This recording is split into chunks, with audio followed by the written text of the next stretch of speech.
Hi, this is Stephanie Miller from The Stephanie Miller Show. Please enjoy this exclusive clip from my show on Political Voices Network. Why is everyone's hair not on fire about this missing Russian intel, right? And that Senate Republicans have known this for 2 years. Can you give us your first reaction? I mean, they should be. They should be out there furious. They should be taking this very seriously. Like for years, what we heard about Hillary's emails, I was in the national security community. There was concern about that, but this is exponentially so much worse. Yeah. Right. So it's interesting that they have kept this very silent, and this is a big freaking deal. I mean, this is raw intelligence in that binder, not finished intelligence, raw intelligence. And the difference between that is that it's directly operational in its nature, which means that it sort of shows how we went about things, shows how we collected things. It could have names of people in there. It could have foreign partners operations in partnership with us, or what foreign partners were doing that were involved in this. I mean, it puts so many things at risk, Stephanie, including especially lives, American lives, people who sacrifice their careers. That's who has a target in their head now. And we have no idea. Yeah, honestly, I would love an explanation and an investigation to know whether any of these assets that were involved in these operations, whether they're still alive, whether they have been targeted. We don't know where this binder ended up. Was it in Mark Meadows' fireplaces? Did it go into ashes? That's the other thing. We know Mark Meadows, you're exactly right. Where did it go? Olivia, you're right. We know that he burned things. And, so now both Donald Trump and Cassidy Hutchinson have confirmed that he had it. So, we're Frank Flaguzzi's coming up in a little bit here, Olivia, but do you have an idea, why isn't there a search warrant, for Mark Meadows? Is this part of Jack Smith's classified documents, or should this be a separate investigation? What's your take on that? I mean, to me, this is so egregious. And look, if I had done anything like that, or if I had used classified documents as a Kindle for the fireplace, I would be in jail. Right? There's a number of agents that would be at my door, knocking on my door. There would be no questions asked. They would give me the time to respond and explain myself behind bars, probably months or years later. They wouldn't even, I wouldn't get a pass. Yeah. Right? So, I mean, we should be tracking this. We should be figuring it out. Honestly, when I read the detailed story that ran on this whole thing, I have to say that I was appalled at what was the rest of the staff that was watching this doing? Where is Robert O'Brien in this? Where's the national security advisor under Trump? Because the reason I say that is because all of these people could potentially be back in the White House should Donald Trump get elected. And all of these people must have been aware that this raw intelligence was, kind of being copied in the White House, being distributed when Privacy Act issues were flagged, even by the own White House lawyers along the way, where a right-wing journalist was being given the binder, even though they felt that not enough had been redacted from it. And now you actually have the most critical piece of it, the raw intelligence that's gone MIA.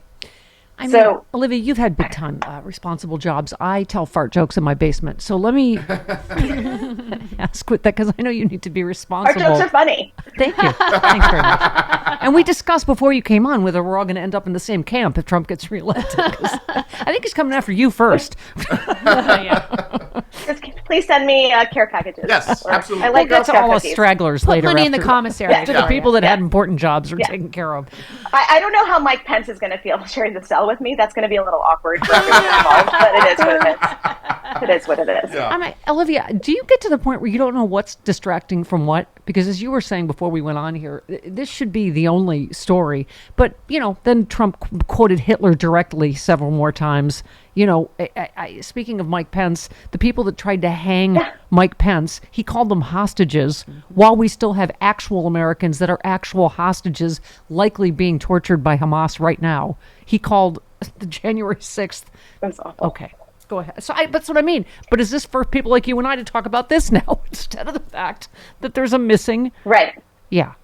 Well, I also think it's just it's an over information, right? We're saturated with all of this coming at us every day. But it's just like it was during the Trump administration. Every day was an insane headline that would shock people, and then the next day there would be an even more insane headline. And it just sort of, when you look back on it, that's why I'm constantly reminding people of what it was, what happened, and why it should never happen again, and why it's worrisome that he's the front runner for the GOP nom. And people are like, we don't want to talk about Trump. He'll get convicted.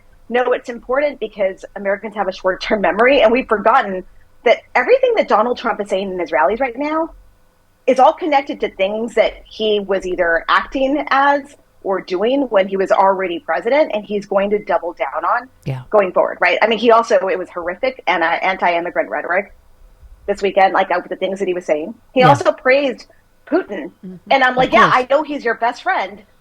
Did you give him the binder? Inquiring minds want to know. Like, did he get the binder? Did you give it to your buddy? Yeah. Our friend Rude Pundit said, we all know he sold it to Russia. We know that's where this all ends. I mean, is that shoe going to drop, Olivia? I mean, I don't know why you'd have to sell it. I'm sure he could just give it to Putin. But if you want this to be disappeared forever, right, you either give it to Mark Meadows to burn in the fireplace, or you give it to Putin. I mean, it kind of all makes sense, doesn't it? That if this says what he wanted it to say, he would have released this. Right. Clearly, the fact that he's going to extraordinary lengths to hide it means it says exactly what we've all known, is he's a traitor to the United States and always has been. What do you think about and it actually impacts all of us, because it impacts national security, and whether his supporters like it or not, it does impact their lives. And when you have, American service members and military members, intelligence officers, law enforcement, and the FBI, we all get deployed, we go overseas. It impacts the family that lives next to you in a way that you probably don't understand. Yeah. And it potentially does, right? And it puts lives at risk. And it also puts our general national security posture at risk. It also weakens us in the eyes of the international community. Can you imagine? Yeah. Can anyone you imagine sharing intelligence with us ever? Now?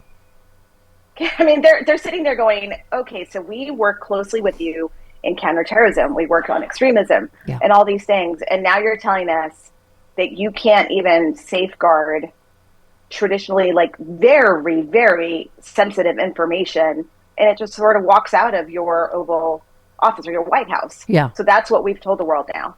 Well, exactly. And as you know, in your role, I mean, in Homeland Security, I think you alluded to this, but Andrea Juncker said, I know there's a lot going on, but an unusually high number of CIA agents were killed, captured, or compromised after Trump stole classified and top secret documents about them. Just thought I should remind everyone of that. I mean, like you say, it's not just the intelligence, it's sources and methods, right? And in some cases, people. Right. Yeah, it's people, and it's also, it probably took us years to set up these operations. Mm-hmm. And I can't tell you how incredibly dangerous it would be if a foreign adversary or someone else got their hands on it. We have no idea. I have no idea who all saw that binder at this point, right? We have no idea whose hands, who carried it, who transported it, who transported to Mark Meadows' house. Was it himself? Was it in the van for 2 hours while he went to dinner? Right. And then left it in there? I mean, this is just, it's crazy. And I tell you this because when I was reading this type of stuff, I had to go into a safe, within a safe to read it, sign my name to say they would document that I had read whatever it was that I read, date, time, and then sign out that I'd returned it, put it back in the vault, they take it away. I mean, that is how we control this type of intelligence. So to think that and then you had to take a Silkwood shower. Out of safe. Like Karen Silkwood, right? You had to take a Silkwood shower like Meryl Streep. And then, okay. I don't know national security, Chris. That's why I'm asking. I'm surprised she got that reference. It's so old. It's an old reference. Way too young to understand that reference. I don't remember that, but I'm impressed.